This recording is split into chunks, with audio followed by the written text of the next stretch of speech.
Ouais. Ouais, voilà.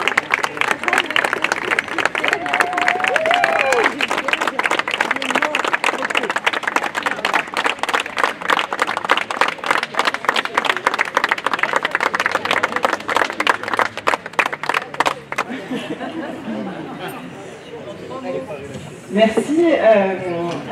Je n'avais pas préparé cette partie-là, mais en même temps, j'en ai parlé dans mon introduction, et je pense que c'est vraiment aussi pour ça qu'on a tenu à faire cet événement et qu'on a trouvé que la période se prêtait à organiser cet événement dans une période où vous y avez fait allusion, plusieurs des personnes qui ont pris la parole, une période où on a quand même une montée d'actes hostiles, d'actes de haine, d'actes fascistes, de pensée aussi, de discours qui petit à petit colonisent, il faut utiliser ce mot, je pense, les esprits à travers les médias, à travers les réseaux sociaux, qui distillent des visions d'inégalité entre les humains. Et ce que je disais tout à l'heure, c'est que la pensée de Fanon, c'est une pensée exigeante d'un humanisme radical qui n'est pas simple. C'est pas toujours simple, voilà, d'avoir, et je pense que cette formule que vous avez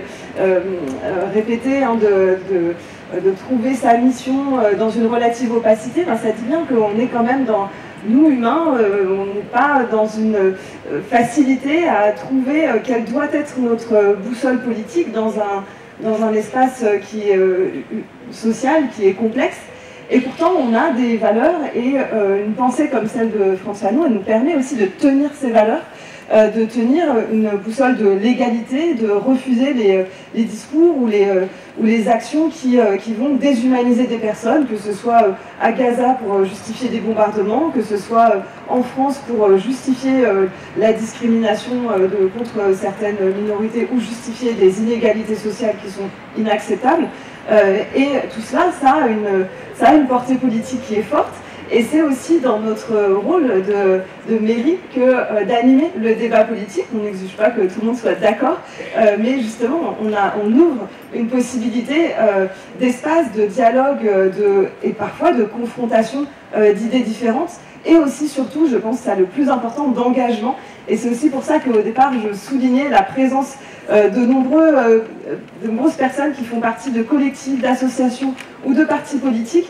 Et en fait, cet engagement du quotidien, il est fondamental dans notre société, aussi pour résister et pour lutter contre ces tendances et ce mouvement que j'appelle de fascisation, et que je ne suis pas la seule à appeler comme ça, qui nous menace véritablement, qui menace notre tissu social. Et je suis très contente qu'on soit là ce soir aussi pour pouvoir se rappeler pourquoi est-ce qu'on a envie de s'engager. Et je vous souhaite toutes et tous de continuer aussi cet intérêt, cette curiosité, les liens aussi que vous pouvez avoir avec des gens qui partagent votre engagement, vos valeurs, pas forcément sur tout, mais sur des choses importantes qui nous permettent aussi d'avancer ensemble et de faire société ensemble.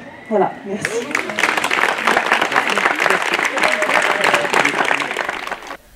Il est important déjà de savoir qui est Frantz Fanon, parce que beaucoup de personnes, beaucoup d'Algériens, beaucoup de Martiniquais, beaucoup de Guadeloupéens, beaucoup d'Antillais ignorent Frantz Fanon.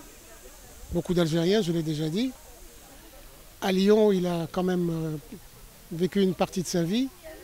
Ça a été un peu son déclenchement dans son activité médicale et révolutionnaire. C'est ici qu'il a connu ma mère, qu'ils se sont mariés. Je suis né. Donc Lyon lui rend hommage aujourd'hui en inaugurant cette place. Mais ce n'est qu'un début, je pense que ce n'est qu'un début, parce qu'il y a des gens qui se posent la question encore pour savoir si Fanon est d'actualité.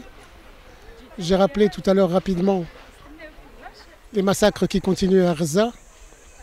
Et les Palestiniens, posez-leur la question, demandez-leur si Fanon est d'actualité. Demandez-leur s'ils sont aussi des damnés de la terre. Ça, on l'oublie beaucoup. Et Fanon est gênant, Fanon empêche de dormir tranquille. Et tu parlais d'héritage, moi je dis non, c'est pas un héritage, c'est une continuité.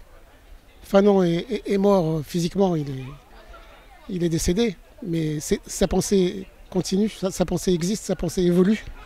Et c'est à nous de la perpétuer.